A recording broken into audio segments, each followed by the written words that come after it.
کچھ حصہ ملاؤں گا۔ اللہ تبارک و تعالیٰ اپنی بارگاہ میں قبول اور منظور فرمائے۔ اللہ تبارک و تعالیٰ نے اپنی ہدایت کو اور اللہ تبارک و تعالیٰ نے لوگوں کو سدھارنے کے لیے، لوگوں کے جو ہے وہ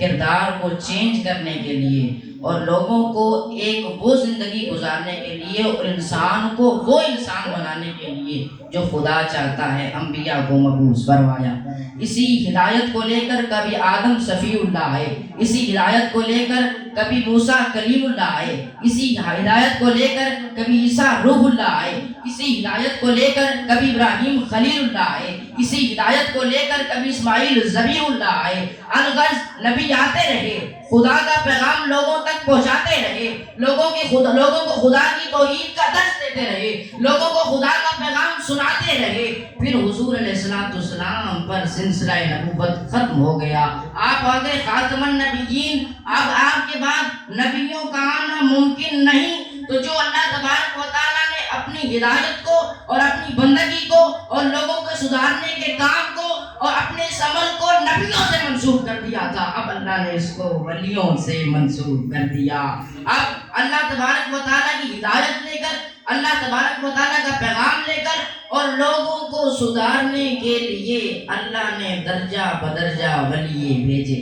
ولیوں کو منسوب کیا کہ جایا جائے، لوگوں کو اللہ کا پیغام سنایا جائے اور لوگوں کو وہ بنایا جائے جیسا، اور لوگوں کو یہ بتایا جائے کہ ایسے بنو جیسے تمہیں اللہ دیکھنا چاہتا ہے، اور لوگوں کو پھر یہ بتا۔ اور پھر جب اللہ تبارک و تعالیٰ کسی بندے سے محبت کرتا ہے تو پھر وہ بندہ اللہ سے محبت کرتا ہے۔ ہم کہتے ہیں کہ عمومی طور پر ایک بات سامنے آتی ہے کہ بندہ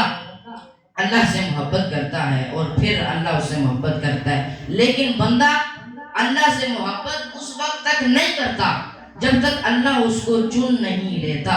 کیوں؟ کیونکہ بندے کے اس دل میں اللہ کی محبت آتی ہی تب ہے، خدا کی محبت اس کے دل میں بستی ہی تب ہے۔ وہ خدا کی محبت سے وابستہ ہی اس وقت ہوتا ہے جب اس کو خدا چن لیتا ہے، جب اس کو خدا اپنی محبت کی، اپنی اطاعت کی، اپنی فرما برداری کی، اپنی بندگی کی، اپنی بارگاہ میں آنے کی، ذکر و فکر کی توفیق عطا فرما دیتا ہے۔ اس وقت اللہ تبارک و تعالیٰ سے وہ بندہ محبت کرنے شروع ہوتا ہے۔ تو بندہ اللہ سے محبت بعد میں کرتا ہے، اللہ بندے سے محبت پہلے کرتا ہے، پھر وہ اللہ کی محبت کے تصدق میں پھر اللہ سے وہ محبت کرتا ہے۔ حدیث شریف مشہور ہے کہ اللہ تبارک و تعالیٰ نے حدیث قدسی ہے، حدیث قدسی جس کو اللہ تبارک و تعالیٰ نے فرمایا ہو، رسول اللہ صلی اللہ علیہ وسلم کی زبانی لوگوں تک آئی ہو کہ جب میں کسی بندے کو، ولی کو مبعوث کرتا ہوں تو سب سے پہلے اللہ تبارک و تعالیٰ جبرائیل علیہ السلام کو بلاتا ہے کہ یہ بندہ ہے، یہ فلاں بن فلاں فلاں، اس کو میں نے ولی چن لیا ہے، اس نے اطاعت کی، کچھ وجوہات ہیں، وہ کون سی ولایت کی قسم ہے جس وجہ سے میں نے اس کو ولی چن لیا ہے، تو تم بھی اس سے محبت کرو۔ تو پھر جبرائیل علیہ السلام فرشتوں تک اور پھر فرشتوں انسانوں تک، اور پھر یہ پیغام صرف انسانوں کے علاوہ شجر و حجر اور تمام جمیع حیوانات و بہائم بھی سنتے ہیں، صرف انسان نہیں سنتے۔ تو اللہ تبارک و تعالیٰ جو بندہ ہے اس بندے کی محبت کو، اپنی محبت کو اس بندے کے دل میں ڈال کے اور اس بندے کو اپنا ذکر و فکر کی توفیق دے کر اسے مرتبہ ولایت عطا کر دیتا ہے۔ اس بنیادی اور تمہیدی بات کے بعد سیدنا غوث اعظم رضی اللہ تبارک و تعالی عنہ، آپ کا اصل نام عبد القادر تھا اور کنیت تھی ابو محمد۔ آپ کے والد کا نام تھا ابو صالح، والدہ کا نام تھا ام فاطمہ اور ان کی کنیت تھی ام الخیر۔ آپ حسنی اور حسینی سید ہیں، حسنی ہیں باپ کی طرف سے اور حسینی ہیں ماں کی طرف سے۔ تو آپ کا سلسلہ ماں کی طرف سے بھی رسول اللہ تک ملتا ہے، باپ کی طرف سے بھی رسول اللہ تک ملتا ہے، اور ان کے واقعات اور کرامات مذکورہ کتابوں میں بہت جو ہے وہ متعدد تعداد سے بیان کی گئی ہیں۔ ان میں سے میں ایک علم کا واقعہ رکھتا ہوں، ایک کرامت رکھتا ہوں اور پھر اپنی گفتگو کو ختم کرتا ہوں۔ جب آپ کی ولادت بسعادت ہوئی، یکم رمضان المبارک تھا، تو آپ کی والدہ نے آپ کے والد کو بلایا اور کہا کہ یہ جو بچہ ہے صبح سے لے کے مغرب تک کچھ کھاتا پیتا نہیں، اور مغرب سے صبح تک کچھ کھاتا پیتا ہے، تو مجھے تو ایسا لگتا ہے کہ جیسے یہ روزے رکھتا ہے، تو آپ نے فرمایا اگر یہ روزے رکھتا ہے تو اس میں کوئی تعجب کی بات نہیں، اس کی ولادت سے کچھ روز قبل رسول اللہ صلی اللہ علیہ وسلم مجھے خواب میں ملے، حضور نے فرمایا ابو صالح اللہ عنقریب تجھے ایک بیٹا دے گا جو میرا بھی بیٹا ہوگا، جس طرح میری شان نبیوں میں بلند ہے اس کی شان ولیوں میں بلند ہوگی، اس کی شان ولیوں میں بلند ہوگی، اس کا مقام اور اس کی عزت ولیوں کے اندر اعلیٰ اور افضل ہوگی۔ غوث اعظم ہیں ولی ہر آن میں، چھوڑا ماں کا دودھ بھی رمضان میں۔ ایک مرتبہ آپ نے اپنی والدہ محترمہ سے اجازت مانگی اور کہا کہ مجھے حج پہ جانے کی اجازت دیجیے، حج کے لیے قافلہ نکل رہا تھا، چونکہ اس وقت یہ جدید دور تو نہیں تھا، نہ گاڑیاں تھی نہ جہاز تھے، اس وقت گھوڑوں پر اونٹوں پر سفر ہوا کرتا تھا، تو مہینوں سال لگ جاتے تھے۔ تو آپ نے اپنی والدہ سے اجازت مانگی تو آپ کی والدہ نے منع فرما دیا،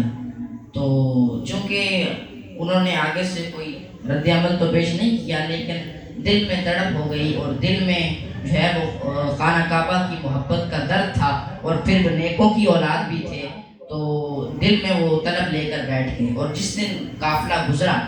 جس دن قافلہ جانا تھا، حج کے لیے روانہ ہونا تھا، تو آپ چھت پر چڑھ کے بیٹھ گئے، چھت پر چڑھ کے بیٹھ گئے۔ پھر وہ قافلہ گزرا تو پھر آپ ان کو دیکھنے لگے کہ یہ لوگ جائیں گے، کعبہ دیکھیں گے، منی مزدلفہ عرفات جائیں گے، صفا مروہ کی صحیح کریں گے، روضہ رسول کو دیکھیں گے، آب زمزم پیئیں گے مختلف۔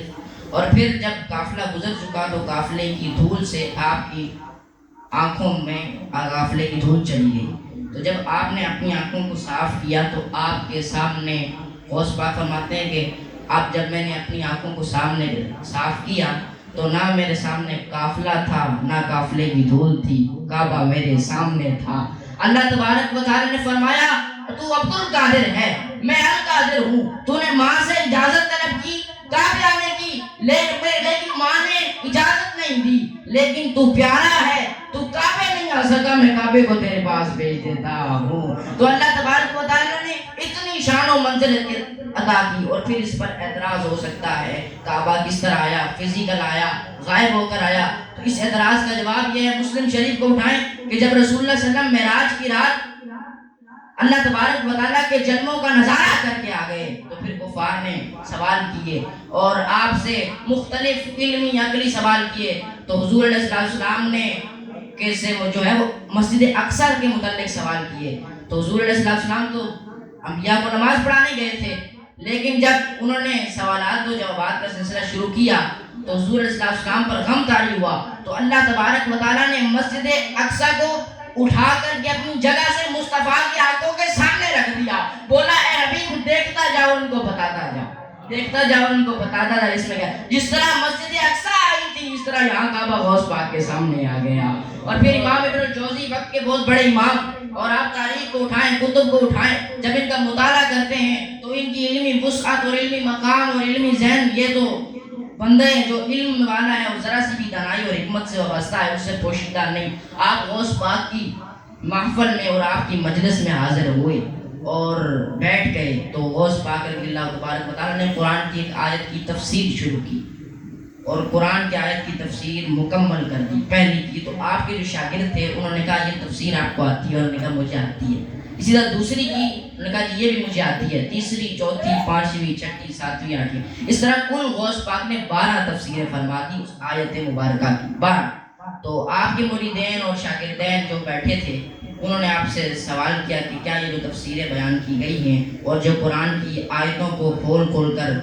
غوث پاک رضی اللہ تبارک و تعالی عنہ نے لوگوں کے سامنے بیان کیا، کیا یہ سب آپ کو آتی کا آتی ہیں؟ پھر غوث پاک نے 13ویں تفسیر شروع کی، 13ویں، 14ویں، 15ویں، 16ویں، آگے کرتے گئے غوث پاک۔ تو امام جوزی رضی اللہ تعالیٰ عنہ کے شاگردوں نے پوچھا کہ یہ آپ کو آتی ہے؟ کہا یہ بھی میرے کو نہیں آتی۔ 13 سے لے کر 40 تک غوث پاک نے اس آیت کی تفسیریں بیان کرتے گئے۔ 12 تک تو امام ابن جوزی کو پتا تھی، لیکن 12 سے آگے نہیں پتا تھی۔ کیوں؟ کیونکہ وہ غوث پاک تھے، کچھ علم انہوں نے حاصل کیا تھا، اور وہ مادر ذات ولی اللہ تھے، ماں کے پیٹ سے ولی اللہ تھے، پیدا ہو کر ولی نہیں بنے تھے، پیدا ہی ولی ہوئے تھے۔ تو اسی لیے ان کو یہ تفسیرات بھی یاد تھی، علم ظاہر بھی تھا، علم باطن بھی تھا، علم روحانیت بھی تھا، شریعت کا علم بھی تھا، طریقت کا علم بھی تھا، علم تصوف بھی تھا، علم معرفت بھی تھا۔ جو علوم و فنون آپ پڑھیں غنیت الطالبین، آپ کو ہر مسئلے کا حل مل جائے گا۔ اگر آپ شریعت کے حوالے سے اٹھائیں گے تو اس میں بھی آپ کی تشفی ہوگی، اور اگر آپ طریقت کے حوالے سے اٹھائیں گے تو اس میں بھی آپ کی تشفی ہوگی۔ اللہ تبارک و تعالی ہمیں اپنا دامن بزرگوں کے دامن سے وابستہ رکھنے کی توفیقات واسعہ عطا فرمائے۔ وما علیہ البلاغ۔